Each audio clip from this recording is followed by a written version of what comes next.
Hi everyone.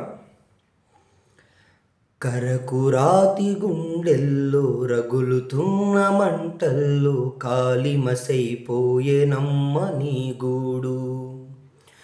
కడుపున కనకున్న కంటికి రెప్పల్లే కాచుకున్న వాడిప్పుడు లేడు.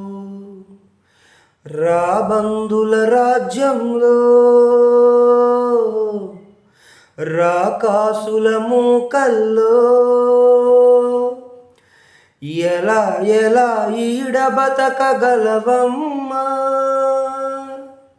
ఎగిరిపోవేయాడికైన కోయిలమ్మా.